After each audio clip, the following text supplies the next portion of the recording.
video. If you are new here, my name is Alberta. I also go by Sweet Stuffs on all my social media platforms. Please follow me there. Welcome. So in today's video, you might be wondering why is this one now sitting down.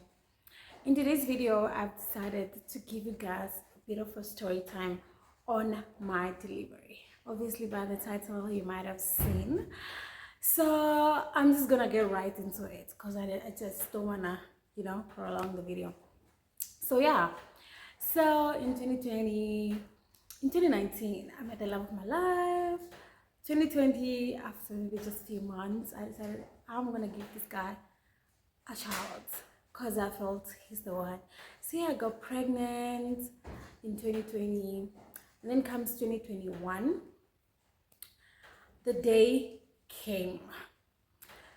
Actually, I was so tired. I knew the due date for my delivery was March because I wanted to give birth, not I, but we, because we are both born in March. Like how nice would it be to actually have our first child together in March? Yeah? So we decided, okay, what day, what month could we possibly be, so that we can be able to give birth in March. And we calculated and we knew the child is coming March. Come January, I was so tired. Pregnancy. So January was my 7th month, but I was so tired. So when it came March, on the 1st of March, I started seeing, I started feeling a bit weird. So I was like, I think this is it. So I texted my friend then. She was a nurse. So I texted her, I'm feeling this, and when I'm going to pee, I'm seeing this. And then she's like, what type of discharge is it? And I'm like, it's brownish kinda, And then she's like, I think you are going into labor. And I've heard of false labor. I've heard of people going to the hospital and being sent back. So it's like, I'm not gonna rush into it already. I'm not gonna, overthink it. I'm just gonna let it, yeah. So because at that time I was staying with my in-laws. I was staying at my boyfriend then, who's now my fiance now. I was staying at his parents' house and he wasn't around because he worked out of town, and I needed to be in town because my mom stays out of town as well, and I needed to be close to, better hospitals and all that. So I was staying with my mother-in-law, my father-in-law, and my sisters-in-law. Yeah. So come 7 o'clock, I didn't even have appetite because my body was just feeling. So I had dinner just a bit. And I said, okay, let me go sleep. My mother-in-law asked me, why are you going to sleep so early? I was like, no, I just need to go rest. So I went to sleep. I started feeling like, period cramps. I was like, okay, maybe this is it. I text my friend. I asked, I'm feeling this. What could it be? And it's like, I think you're having contractions, but it could also be false, contractions and all that. So it's like, let me just, just not overthink it. So I went to sleep, and then I think around 8, I started now feeling, okay, wait, let me close this window. Did it stop? Okay, stop. So around 8, okay, wait. Okay, back. Yeah, like I was saying, so around 8, I started now feeling. So I was like, okay, let me just sleep. I could have slept because they were not intense. The contractions were not intense. So I could have slept. Now the problem is, if you are an oldie, okay, wait. If you are old on this channel, you know that at my in-laws' house, the room that my men and I were sleeping in was not it. We were sleeping in a zinc room, which was quite old. So it had like holes in it. And there was no way you could sleep in that room without a mosquito net. And even with the mosquito net, you would still experience the mosquitoes because it was just not enough. So I think one of the mosquitoes might have sneaked into the mosquito net, because that mosquito, sorry, because that mosquito started, ah, sis, because that mosquito started disturbing the hell out of me. The moment I feel like I'm in my deep sleep, that mosquito will come and bite me and wake me up. And I had sleepless nights. I had a very sleepless night. The pains plus that mosquito. That mosquito was sent to destroy me that night. So yeah, I slept, I kept on waking up to go pee, and I kept checking like, what is it? So I started going from brown, the discharge started going from brown to light pink to a bit of reddish. Not actually reddish, but yeah, along those lines. So so I slept, I woke up. That was just me. I didn't sleep a wink. So around 5, I stood up to go pee again. The moment I stepped down, my water broke. And I was like, okay, now it's confirmed. This is it.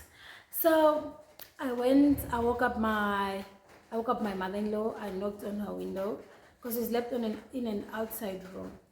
So I woke her up because she slept in the main house. So I knocked on her window. I was like, my water broke. This. And her being excited to meet her grandchild, she already rushed. She called how do I say, my sister-in-law's man. She called him because he had a car. He came rushing. They picked me up. They took me to the hospital. That was the 1st of March. 5. No, wait. I started my contractions on the 1st of March. So that was the next day, since it was 5 a.m., the 2nd of March. Sharp, I told my man also rushed from the town that he was working, because I think they're given an emergency thingy, I don't know how it's called. So he also rushed, he came down, and I was there in the hospital. I'll insert maybe a picture of him with me there.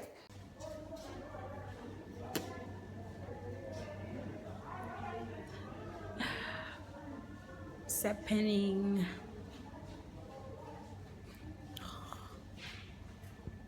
I'm just, bro, those contractions started becoming something else. After some minute, pain. After some minute, pain. I was like, hey, Jesus. I was like, what is happening? You know, like those period pains, but a bit worse. Yeah, and then when during evening time, because I think nurses know, they know this kind of pain, my dear, you're not giving birth anytime soon. So they didn't like measure, check those centimeters and all that. They didn't check. So I think around evening time, now I started feeling pain. So they measured. I was like, oh, what are they doing? What the hell are they? What do you mean they're putting their fingers in me? What are they doing? Oh, first kids, guys, having your first child, because everything you're experiencing is your first time. So it's like, what are they doing? Why are they putting their fingers in my? And it's so uncomfortable. But you're like, also, a part of you is like relieved, because you're like, okay, this is gonna help me deliver this kid. So yeah, so they measured, and it was 2 centimeters. Then after some time, because they give you time, after some time they came to measure again, back to 1 centimeter. I was like, Jesus. So I'm in labor, and I'm pretty tired, as you can see. Came to the hospital in the morning, March 2nd, at like 6, and now it's like 10 o'clock, and I'm still here. Mind you, I didn't sleep the whole night yesterday. I was awake the whole night. And now we're gonna be awake the whole night. My contraction started 1st March 8. I'm dying. So now I'm out here in the dark, walking back and forth, trying to speed up things, because if not, I'm gonna die. I was at 2 centimeter since morning. Come evening, apparently I'm still at 1 centimeter. I'm depressed. I'm seriously depressed. Send help. And I knew I had to be at least 8 to 10 centimeters for me to deliver that baby. And I was in pain, and it was not, the centimeters were not going up. They were just 2, 1, 3, 2, 1, 3. I was like, Ella. But the pain was increasing. I'll insert videos if I find those videos, because I think I always knew I wanted to be a YouTuber. So I recorded myself in landscape, and I have those videos and I'll insert them. So it was just 1 centimeter. The next day, my man had to leave, because he thought, since he had that, because it's both our first child, so he thought, I'm in labor, then the baby's coming, he's gonna see the baby, whatever. And the baby didn't come, so he had to leave and go back to work. He went back to work on the 3rd. I stayed the whole day. Came nighttime, those centimeters were still at 1, but I was in pain. And obviously those nurses could not release me to go home, because they could see that this person is in labor. So I was just there vomiting. My blood pressure was rising. I was in serious pain, and I was asking the nurses, Ella, if this baby doesn't want to come, please cut it out of me. Because before I got into labor, I was really tired of being pregnant. Because I was like, I'm not going back home with a baby in my tummy. So if the baby doesn't want to come on its own, I beg, cut it out. Came, I think 9. Yeah, I think 9. Came 9. The pain went from whatever percent it was, probably 10 to 100. Wednesday evening.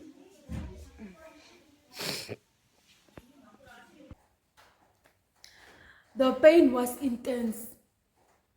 I totally lost it. So I was having, like, pregnancy is a wow. I didn't want to put on clothes. Clothes felt like they were adding to my pain.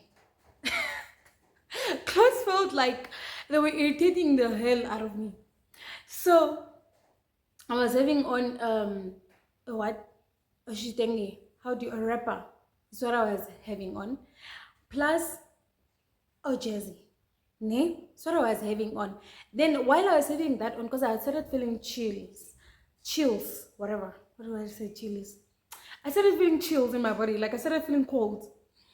So I put on the jersey, because clothes were not a thing. I put on the jersey sharp. So when my blood pressure started rising, they had to come put a drip on me. Ne? And they were giving me meds for the blood pressure. Mind you, I didn't mention this. I gave birth at a private hospital because I was unemployed at that time, so I didn't have a medical aid. My man had a medical aid, but he cannot put me on the medical aid because I'm not his wife. Okay, sharp. So they put a drip on me. They gave me meds. I think they were cutting it slowly by slowly, because I think they could not give me strong meds while the baby's still in me. So they kept cutting it. They brought machines to come and monitor the baby's heartbeat. They brought the machines to the bed, because usually you would stand up, so you would go. There's a room where all those machines are, where they check the baby's heartbeat and all that. But because of my blood pressure, I started vomiting and all that. I think they knew I couldn't move. So they brought all the machines plus the drip, the white water, everything. They put it there next to my bed. Cause like the setup in the garment hospital, in the labor ward, I think if you have given birth in the garment, you would know. You know, the only person in the room. There were like one person beside me, and then there were like three people, and then opposite me there were like four. So like I think 8 to 10 in a room. Imagine all the drama you cause in front of others. And I don't think you even care, Shem. I don't think you care. Because at first, when the pain was not a lot, I was laughing at this other child. Everyone was laughing at her, even the nurses. She was hella dramatic. And then the creme said, "Oh, okay, wait, your turn is coming." Shut. They brought all the machines to my bed. They were measuring the baby's heartbeat. What? Their pain became worse. I did not care. I did not care who was there. I removed that wrapper. I removed that shitengi, and I was fully naked for except the jacket or jersey that I had on. And the only reason why I couldn't remove that one is because I had a drip on me. So there was no way I could like remove while there's a drip on me here. It would go all the way up to whatever. So that was the only reason that thing remained on my body. Bro, when I tell you pain. So there was a cleaner in the ward, and then she came and told me, "Hey, my dear daughter, you know what you're gonna do? Every time you feel like the pain is intense, hold the bed and squeeze it." Because at some point I was like pushing my belly for that baby to come out of me. Because I was in serious pain. Guys, I don't even know how to describe labor pain. Hey? So she told me, "No, don't push your baby out," because she saw me do it. She said, "Don't push your baby out. You're gonna end up killing your baby." So she said, instead of doing that, hold the bed. Like when you're feeling like the pain is intense, hold the bed. At this point, I kept begging the nurses, "Please, can you just do a C-section? Please do a C-section. Please, I beg, do a C-section." And the nurses were like, "No, we cannot do a C-section." I was like, "Hell nah, do a C-section." Came 12. Yeah, I think 12, 11. I think there. And I was like, "Can you guys just do a C-section? Because I'm in serious pain. This is too much. And I've been here in this hospital on the second, the third. This is the second day I'm in this hospital. Third day in labor. So, guys, clearly Spirit doesn't want to come on its own. Just do a C-section, please. I beg. I beg you." So they were like, "No, we can't. And also you're alone." I was like, "The people I stay with can come sign the consent form, whatever, guys." "No, you can. The consent form cannot be signed by your in-laws because they're not blood related. They're not your guardians. What. You need your guardians." And the only person close to me that time was my aunt. So I called my aunt at 12. I was like, "Hello, ma'am.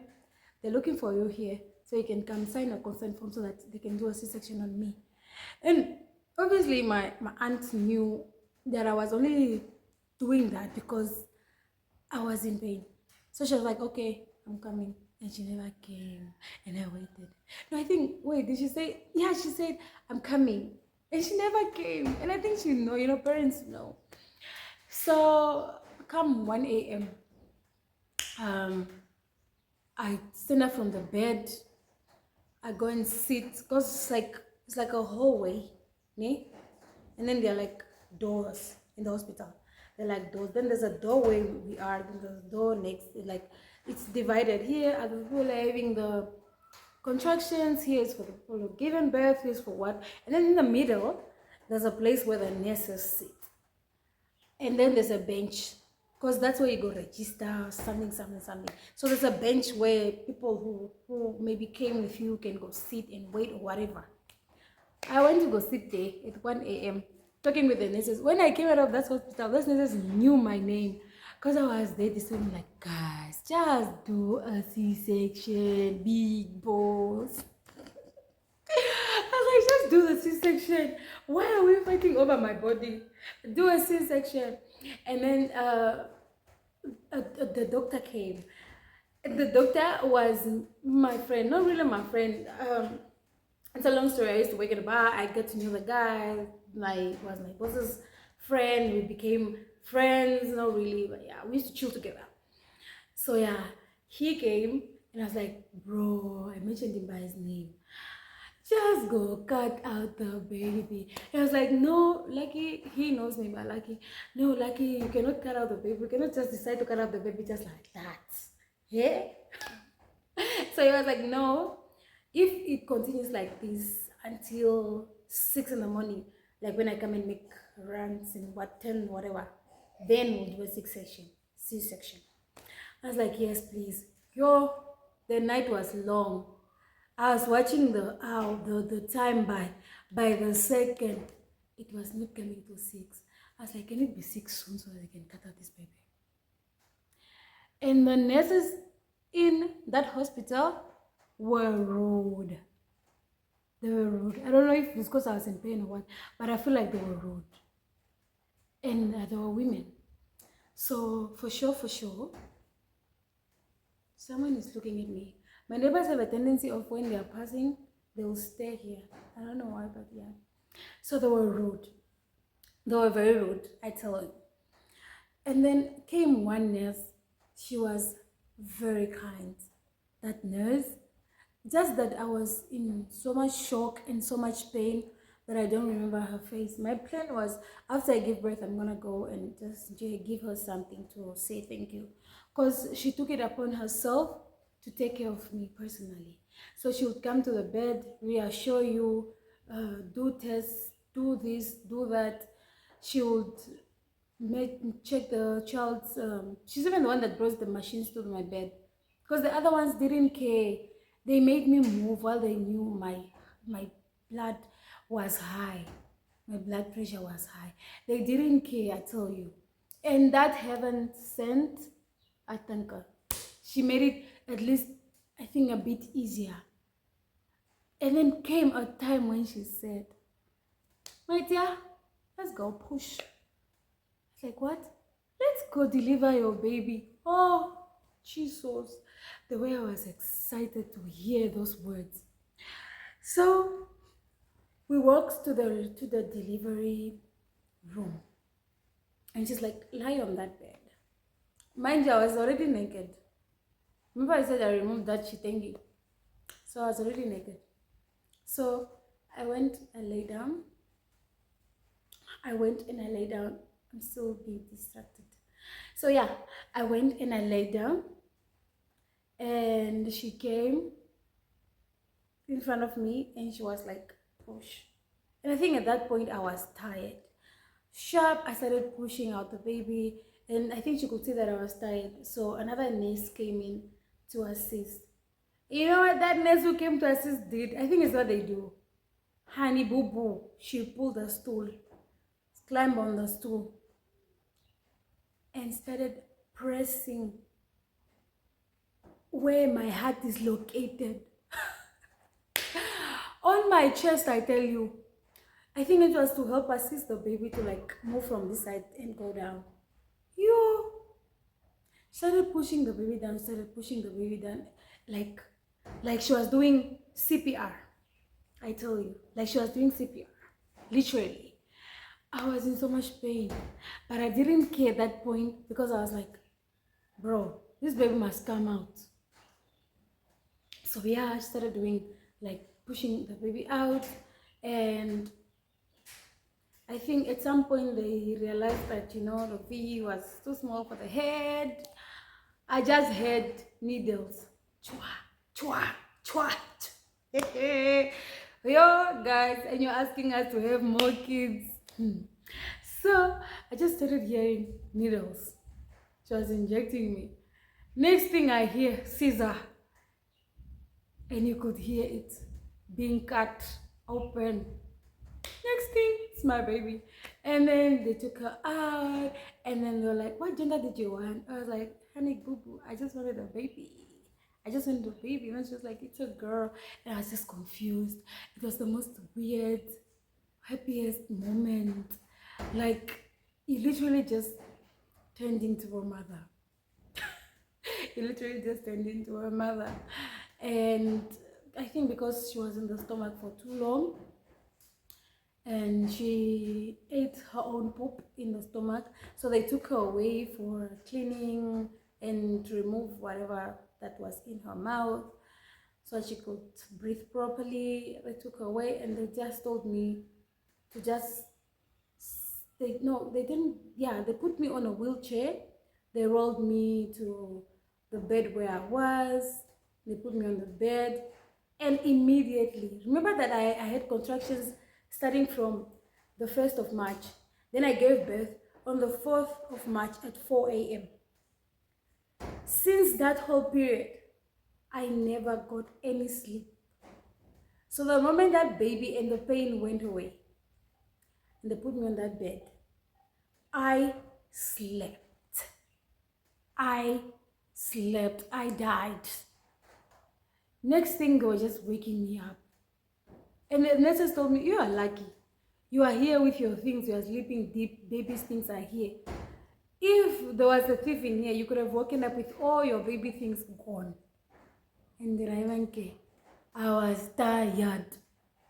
So they told me to move to another place, because the place where I was sleeping now is for people who are having contractions, and there's a different place for people who have given birth. So they took me there, and they gave me my baby. And they didn't even tell me, like, after they gave me the baby, you must feed the baby. Yo. My dear, they gave me the baby and I slept. Without feeding that baby, I slept. And the nurses woke me up and said, you should feed the baby. And I've never had a child in my life, remember? And that time, I think I was 20. I was 21, turning 22 the same month, because we now had the same birthday with my baby. So when I gave birth to her, I was still 29, because my birthday is on the 29th. So I gave birth to her on the 4th. My birthday was coming on the 29th, so I was still 21. So yeah, I didn't know. I was basically also just a child, according to the African, In America, you're 18-year-old. Here, at 21, you're still young, my dear. So I didn't know how to feed a baby.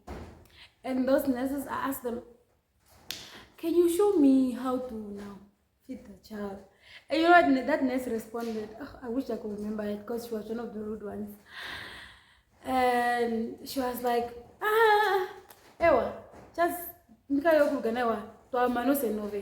basically saying, we are done with you now, like we have had it with you or something. Because I think there was the moment we were sitting down there disturbing them.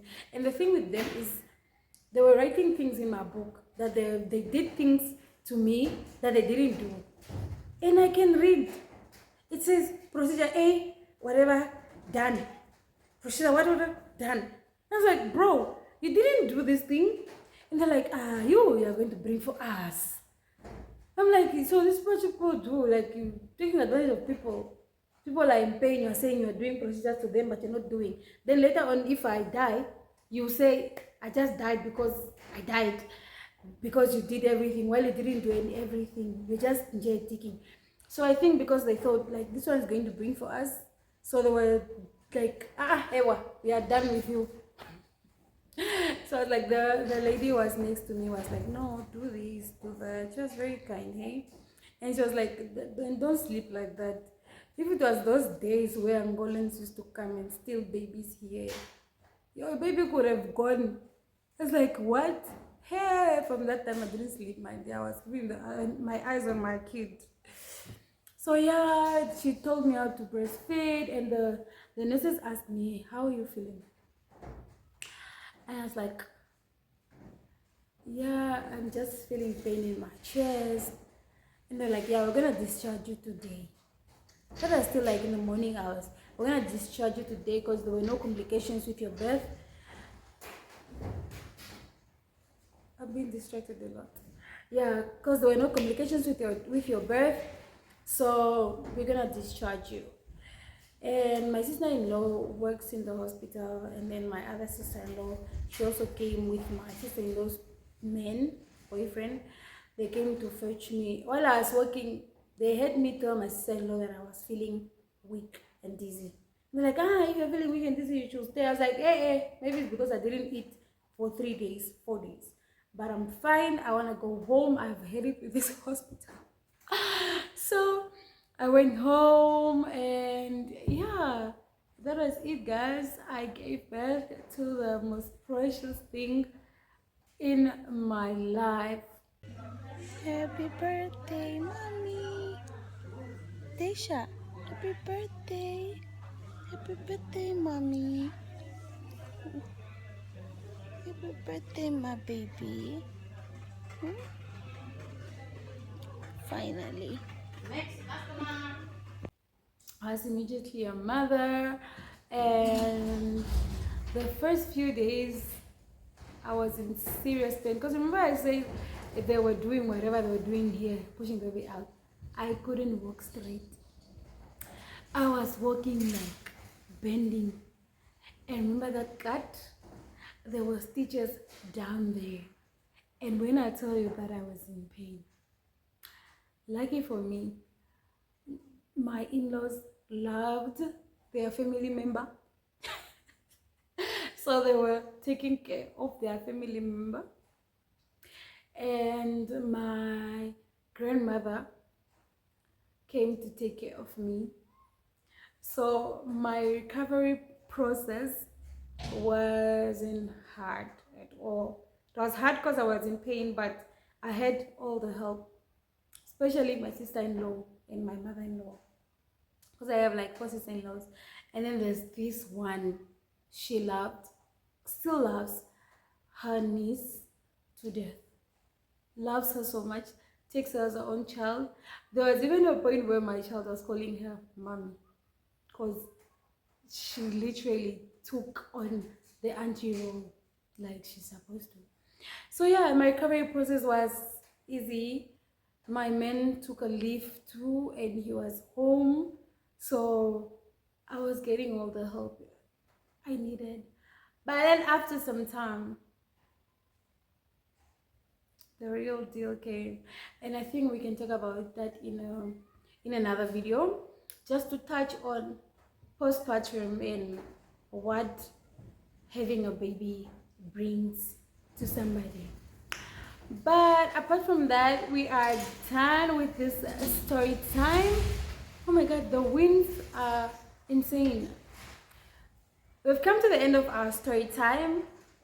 So I hope you like this. If you love more story times, because I have a lot of stories to tell, please comment down below and I will tell you. So if you like this, please like the video, and if you haven't subscribed, please check.